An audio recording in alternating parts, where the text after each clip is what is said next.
Queridas irmãs, queridos irmãos espíritas, sejam muito bem-vindos. Para mim, é sempre uma alegria dividir com vocês um pouco das nossas singelas anotações, dos nossos singelos estudos sobre a nossa querida doutrina espírita. Então, mais uma vez, vamos aqui rogar ao Mestre Jesus que nos ilumine para que nós possamos compreender bem a sua mensagem, como nos foi repassada, como nos foi passada, livre das nossas influências, que nós possamos compreendê-la e que nós possamos praticá-la. Hoje, o tema em que nós vamos conversar é um tema muito trabalhado desde o Livro dos Espíritos até o Evangelho segundo o Espiritismo, enfim, todas as oportunidades que Kardec teve. E ele é um tema em que foi basicamente descrito, a sua importância com base na nossa situação atual como espíritos encarnados. O que nós queremos dizer com isso? Como que os nossos mentores, como que os espíritos descrevem a nossa situação como espíritos encarnados aqui no nosso planeta Terra? Eles sempre frisam que o nosso planeta nos traz muitas possibilidades, ele é um planeta cheio de bênçãos e é simplesmente a gente olhar para fora, na janela, que nós vamos ver esse sol maravilhoso, certo? Esse verde que nós temos aqui, inclusive, no nosso país, as pessoas com quem nós convivemos, nós vamos perceber que ele é um planeta que tem muitas, mas muitas bênçãos, assim como tudo o que existe na obra divina. Porém, como dizem os mentores, a nossa situação como espíritos encarnados é uma situação de fragilidade. O que eles querem dizer com fragilidade? Ou seja, o que significa uma situação, fragilidade, de acordo com o que os mentores nos colocam? Bom, é só nós olharmos para a nossa condição de encarnado que nós vamos perceber o seguinte: se nós ficarmos pouquíssimos instantes sem oxigênio, que nós precisamos para as nossas células terem energia, nós não vamos conseguir e vamos retornar ao estado de desencarnado rapidamente. Se nós ficarmos alguns dias sem água, nós também vamos retornar ao estado de desencarnado facilmente. Quando nós entramos em contato com qualquer tipo de agente que nos causa uma doença, nós percebemos como a nossa situação de encarnado é frágil, certo? Ou seja, nós percebemos que nós não podemos sair muito longe das nossas condições de sobrevivência, ok? Caso contrário, nós retornamos à nossa condição de espírito desencarnado. E por que é que nós temos essa condição? O que os mentores nos dizem? Basicamente, eles nos dizem que essa condição de fragilidade ela é temporária. E ela não é muito confortável para o nosso espírito. Que o nosso espírito ele é acostumado com liberdade, com expressar os seus potenciais de uma maneira mais livre, com menos limites, certo? Então, quando nós estamos assim num corpo encarnado, uma das primeiras coisas que nós percebemos, consciente ou inconscientemente, é que nós estamos profundamente limitados ou presos à nossa situação.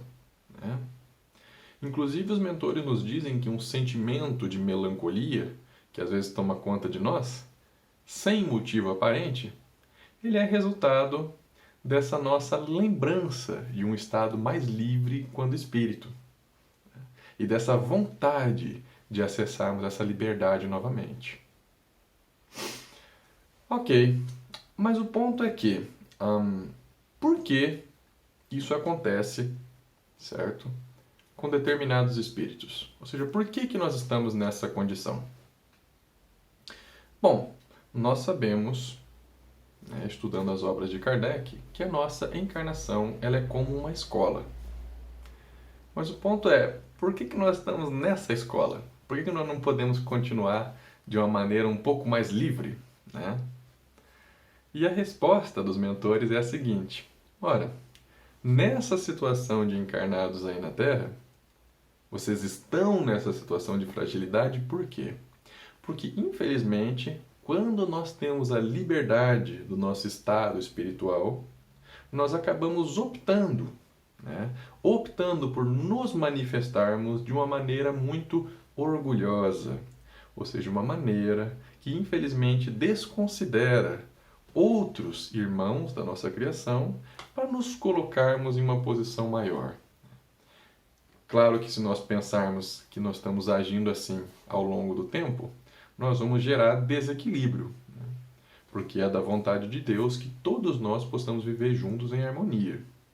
Então, temporariamente, para evitar que nós causemos mal a outros seres e para proporcionar o nosso crescimento, nós estamos nessa situação de fragilidade, que é a nossa encarnação. E nessa situação de fragilidade, o que nos faz crescer? Exatamente isso que nós temos discutido ou que nós temos falado até agora. Essa nossa situação de fragilidade, de necessidade de conservação, de necessidade de resolução de problemas para que nós continuemos vivos. Por isso é que no Livro dos Espíritos, na terceira parte, né, no capítulo 3, Kardec, quando ele fala da lei do trabalho, tem uma questão, que é a questão número 676, em que ele pergunta o seguinte: por que o trabalho se impõe ao homem? Né? E a resposta dos espíritos é: por ser uma consequência da sua natureza corpórea. Ele está falando exatamente isso que a gente tem discutido. É uma expiação e, ao mesmo tempo, um meio de aperfeiçoar a sua inteligência. Ou seja, ele serve para, primeiro, nos mantermos na linha, certo? Porque, infelizmente, quando nós temos muito tempo livre, nós começamos a pensar em atitudes que podem prejudicar outras pessoas, né?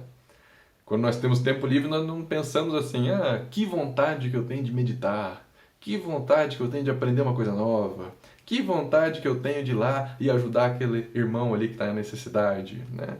Geralmente eu começo a pensar: nossa, que vontade que eu tenho de ir lá falar mal de fulano, que vontade que eu tenho de ir lá e atrapalhar um pouquinho ali porque não está me ajudando, né? Então, trabalho primeiramente essa necessidade de conservação, ela nos mantém ocupados, certo? Para que a nossa mente não gere esses sentimentos negativos. E segundo, ele também é um meio, né, para que nós possamos aperfeiçoar as nossas habilidades. Sem o trabalho, o homem permaneceria sempre na infância quanto à inteligência. Por isso é que seu alimento, sua segurança e seu bem-estar dependem do trabalho e da sua atividade. Em compensação ao extremamente fraco de corpo, Deus outorgou a inteligência, mas é sempre um trabalho. Então aqui, né, nessa nossa pergunta, nós vamos iniciar o nosso tema de hoje, que é o tema do trabalho, certo? Nós começamos ele basicamente então descrevendo por que o trabalho existe no mundo como lei, ok?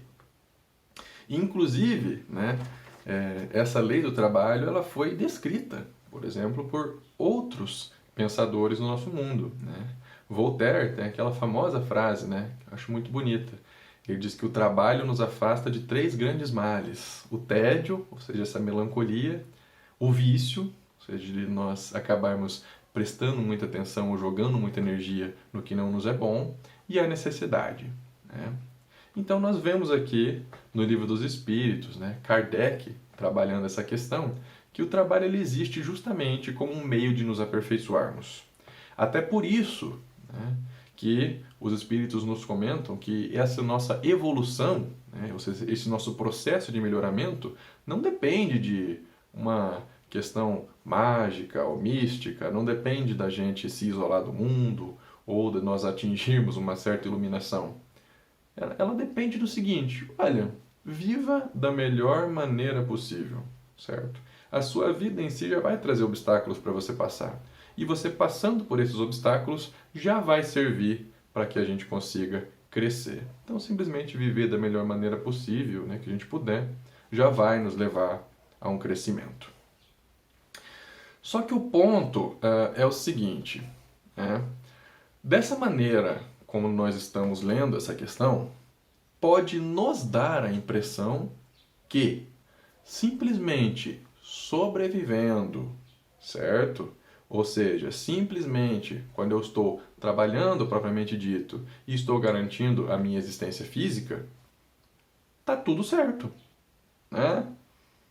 Em outras palavras, né, aquela pessoa que diz o seguinte: olha, não tem nada errado comigo. Por quê? Não, aqui ó, eu trabalho, sustento a minha família, certo? Inclusive ganho aqui uma grande soma financeira, né? Consigo fazer bastante dinheiro. Então, provavelmente está tudo certo comigo.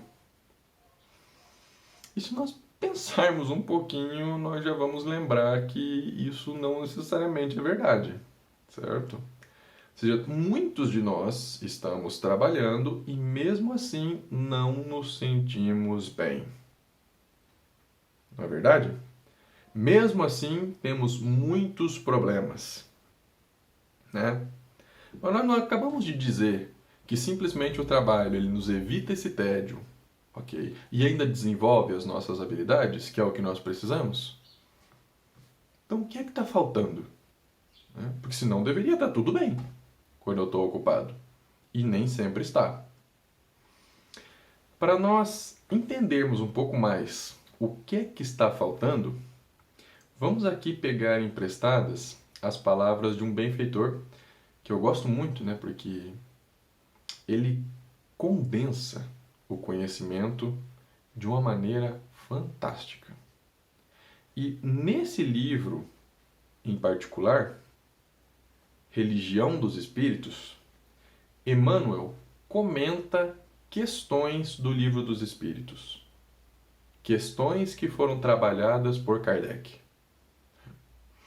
E este comentário de hoje é justamente sobre essa questão 676. Aquela questão que nós acabamos de ler, de por que o trabalho se impõe ao homem aqui na Terra. E Emmanuel vai complementar, né, ou vai comentar essa questão, nos explicando uma coisa muito importante. O nome da mensagem é Trabalha Servindo.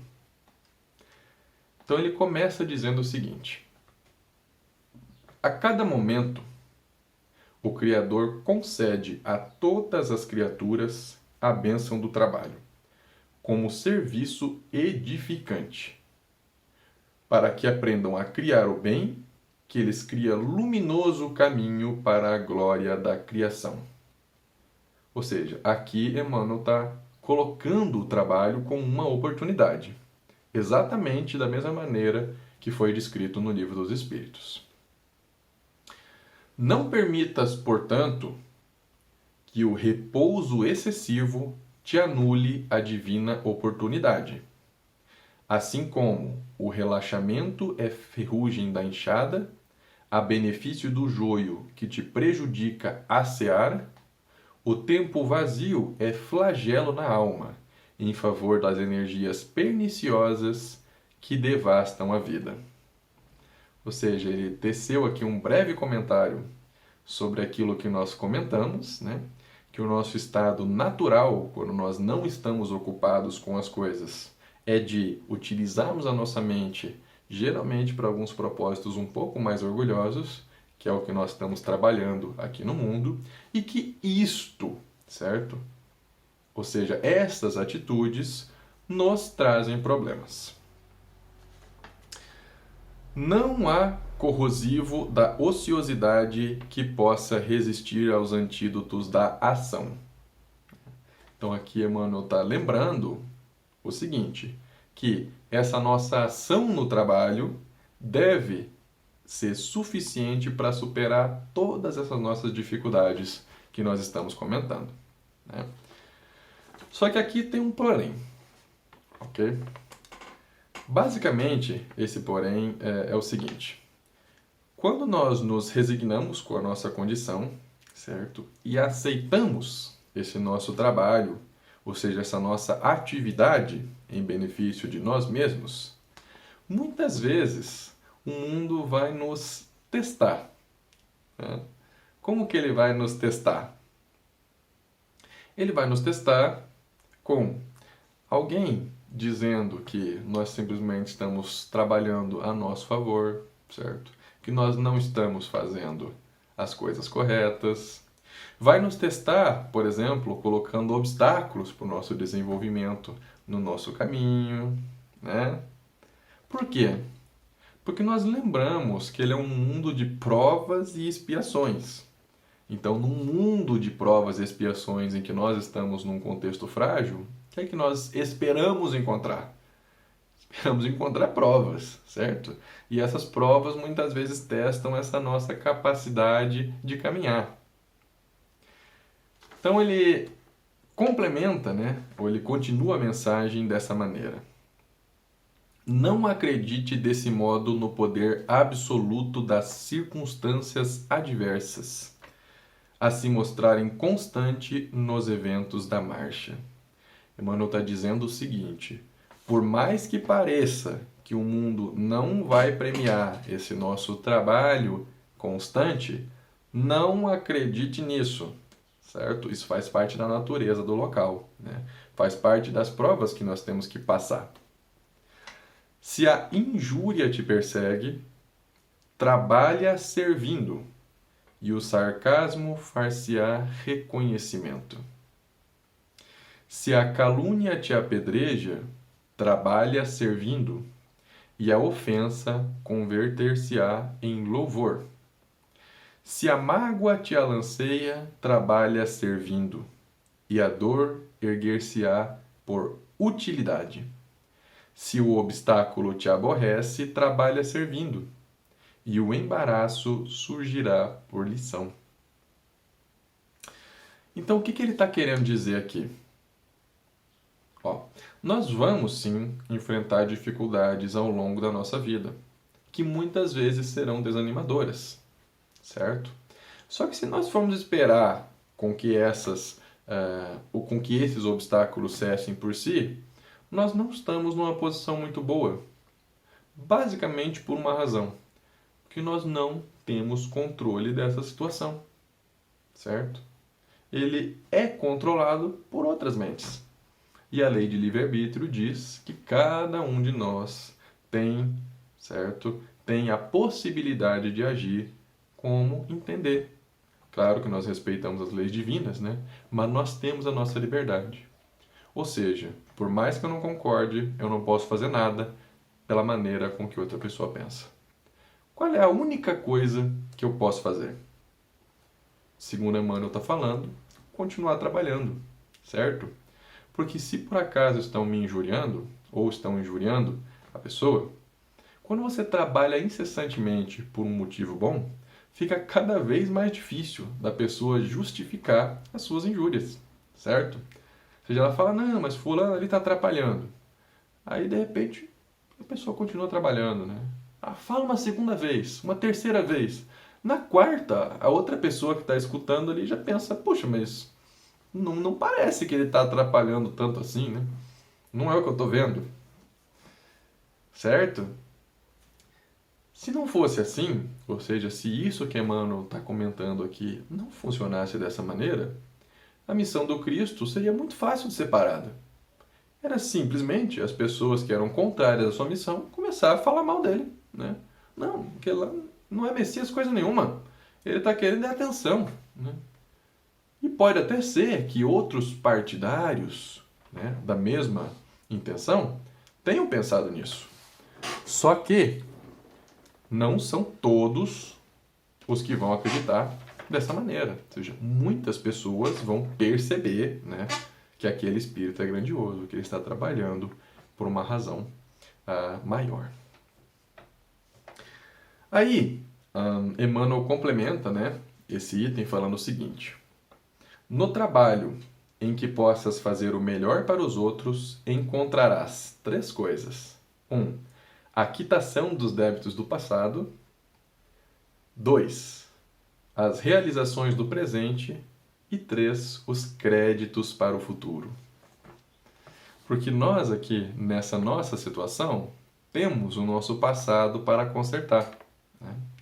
Mas a lei divina, segundo os nossos mentores, diz o seguinte, que se uma expiação chega, né, e ela encontra o seu alvo trabalhando em favor dos outros, manda a lei que essa expiação seja suspensa, né? Pelo menos temporariamente, para verificar se aquele trabalho vai continuar. Porque existe a possibilidade de nós repararmos o que nós fizemos com o trabalho ou com amor. As realizações do presente, seja porque nós temos necessidade, né? E créditos para o futuro. Ou seja, vamos angariar a simpatia de irmãos que podem nos auxiliar nas nossas provas futuras. E é ainda por ele que conquistarás o respeito dos que te cercam, a riqueza da experiência, a láurea da cultura, o tesouro da simpatia, a solução para o tédio e o socorro para a dificuldade. Ou seja, é através do trabalho que nós vamos conseguir as nossas condições. Porém, o que nós estamos comentando? Que, infelizmente, parece que às vezes nós estamos trabalhando, certo? E mesmo assim as coisas ainda não estão dando certo. E aqui que Emmanuel faz um dos apontamentos que é o nosso destaque dessa nossa conversa de hoje. Importa notar, porém, que há trabalho nas faixas superiores e inferiores do mundo. Ou seja, o que ele disse aqui? Não é todo o trabalho que vai ajudar. Por que será? Movimento que aprisiona e atividade que liberta. Atração para o abismo e impulso para o céu. E aqui ele vai começar a descrever exatamente por que muitas vezes nós estamos trabalhando e as coisas não dão certo. E basicamente, né, antes de nós lermos esse item, nós vamos lembrar o que significa o nosso aprimoramento espiritual, certo? Porque aqui no nosso mundo, certo, materialmente nós temos necessidades. E o provimento, certo, dessas necessidades, ou seja, esse trabalho que nós utilizamos para superá-las, ele realmente nos ocupa, certo, e desenvolve as nossas habilidades. Por que isso não é suficiente ainda? Basicamente, por que foi que nós viemos parar nessa situação? Segundo nossos mentores. Não foi porque nós utilizamos a nossa mente para optar por escolhas, certo, baseadas em orgulho, certo? Talvez seja por isso, né, que Paulo, naquela famosa carta aos Coríntios, ele começou dizendo assim: ainda que eu falasse a língua dos homens e as línguas dos anjos, sem amor eu nada seria. O que Paulo está querendo dizer com isso? Olha, você pode, certo, aprender tudo quanto é coisa. Você pode fazer, ok? Você pode trabalhar, ou você pode operar no mundo, né, de várias maneiras. Se você não fizer isso com amor, nada serve. Esse amor, esse com amor nada serve, muitas vezes nós interpretamos, né, daquele jeito água com açúcar, assim, né? A pessoa não está trabalhando com amor, então não tem validade. Mas não, certo? É literalmente, sem amor nós podemos estragar tudo. Como assim? Olha o que Emmanuel diz. O egoísmo só trabalha para si mesmo. Ou seja, mesmo que nós aprendamos, certo, a sobreviver nesse mundo e a gerar valor aqui, muitas vezes nós vamos precisar resolver situações, certo? Como espíritos imortais, situações que vão ajudar o nosso próximo, né? Porque nós temos que construir essa situação, ou seja, essa nossa sociedade mais fraterna, em que todos se beneficiam. Só que, por que eu vou fazer isso se não está me beneficiando nesse momento? Né? É um benefício para todos, não é só para mim. Eu não vou trabalhar assim. E aí, infelizmente, as nossas habilidades que nós desenvolvemos ao longo do tempo não são utilizadas da maneira que precisam, né? Porque nós não estamos utilizando corretamente. A vaidade trabalha para a ilusão, né? O vaidoso ele trabalha para ser reconhecido. Por mais que nós aprendamos a trabalhar, por mais que nós estejamos em movimento, nós estamos trabalhando basicamente para outra pessoa dizer que nós estamos fazendo alguma coisa boa. E daí quando a pessoa não diz, porque nós não estamos, nós não temos controle, né, sobre o que nossos irmãos fazem, aí nós ficamos desesperados. Não vale a pena trabalhar, ninguém reconhece, né? E nós paramos imediatamente.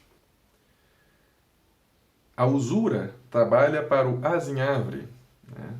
Ou seja, trabalha para a ferrugem das moedas. Essa é a analogia que ele está utilizando. Ou seja, a usura trabalha simplesmente para que nós possamos acumular coisas para nós. Acumular coisas que muitas vezes não servirão para nada. Ou seja, não vamos utilizar isso para o bem comum, não vamos muitas vezes nem utilizar para nós mesmos. É simplesmente pela sensação de acumulação. O vício trabalha para o lodo. A pessoa que está viciada também está trabalhando. Só que, infelizmente, ela está trabalhando para suprir o vício dela, né? Ou seja, não está trabalhando para algo positivo. A indisciplina trabalha para a desordem, né? O indisciplinado ele também trabalha, certo? Ou seja, ele também todo dia vai lá, coloca as coisas onde ele acha que tem que colocar. O problema é que ele não planeja e não segue a ordem que ele planejou. Então, quanto mais ele trabalha, parece que pior fica, né? Ou seja, ele muda um negócio de lugar, não fica mais organizado, porque ele não pensou direito onde ele ia colocar. Ele vai lá, arruma um negócio e não fica tão bom assim, porque ele não pensou direito do jeito que ele ia arrumar. Ele não seguiu a ordem do que ele precisaria seguir. Então, por mais que ele trabalhe, ainda continua complicado. O pessimismo trabalha para o desânimo. O pessimista também trabalha. Só que ele sempre trabalha se preparando para o pior. E daí ele não entende por que as coisas não melhoram, né? Se ele simplesmente trabalha só se preparando para o pior, o que é que ele está construindo para melhorar? Nada. Porque ele não acredita que as coisas vão melhorar. A rebeldia trabalha para a violência, né? O rebelde, ele vê um problema no mundo. E ele não tem, geralmente, a força para mudar aquilo. Ele acredita que não tem como mudar. Então ele acaba se entregando à cólera. E ele gostaria muito que tudo explodisse e voltasse, né, a ser nada. Então ele tenta gerar uma atitude violenta. O rebelde trabalha para a violência. A cólera trabalha para a loucura. A crueldade trabalha para a queda. Ou seja, a pessoa que é cruel, ela também trabalha. Só que ela acaba trabalhando para quê? Para derrubar outras pessoas. Que na opinião dela, aquelas outras pessoas não merecem crescer. Ou não seria bom que elas crescessem, né? Então ele acaba trabalhando para espezinhar os outros. O crime trabalha para a morte. E assim por diante. Todas essas monstruosidades do campo moral representam fruto amargo e venenoso de audiências da alma com a inteligência das trevas no palácio deserto das horas perdidas. Então o que está nos dizendo aqui? Não basta que nós estejamos em movimento e nos desenvolvendo. Nós precisamos trabalhar servindo, certo? Ou seja, trabalhar com o nosso sentimento, trabalhar com a nossa mente, enfim, trabalhar com o nosso amor, segundo diz Paulo, certo? Senão, não adianta de nada. Nós podemos continuar trabalhando e atrapalhando muita gente, né? Esse nosso trabalho, ok? Embora esteja nos ocupando, não está sendo positivo, né? Para que ele seja positivo, nós precisamos construir essa série de características que o amor divino, certo? Que nos ilumina todos os dias, tem. Ou seja, nós precisamos construir em nós esse tipo de sentimento, ok? que o amor divino nos permite experimentar todo dia, né? Nós precisamos construir nele altruísmo, certo? Nós precisamos construir um trabalho em favor dos outros, um trabalho livre de ciúme, um trabalho livre de vaidade, um trabalho que se regozija com o bem do próximo, certo? Quando nós colocamos isso juntamente com a nossa energia, aí sim. Aí o nosso trabalho vai superando todos os obstáculos e mesmo que nós tivermos dificuldades, nós vamos superando-as todo momento. Porque aí o nosso trabalho ele é realizado com amor. Enfim, ele é realizado servindo. Aí nós estamos utilizando as nossas capacidades para preencher esse nosso tempo, certo? Para desenvolver as nossas capacidades e também para elevarmos os nossos sentimentos. Aí nós estamos fazendo exatamente o que nos pediu o Mestre Jesus, né? Amai-vos uns aos outros, assim como eu vos amei. Então Emmanuel finaliza essa mensagem dizendo: todavia, o trabalho dos que trabalham servindo chama-se humildade e benevolência, esperança e otimismo, perdão e desinteresse, bondade e tolerância, caridade e amor. E somente através dele o espírito caminha na senda da ascensão em harmonia com as leis de Deus.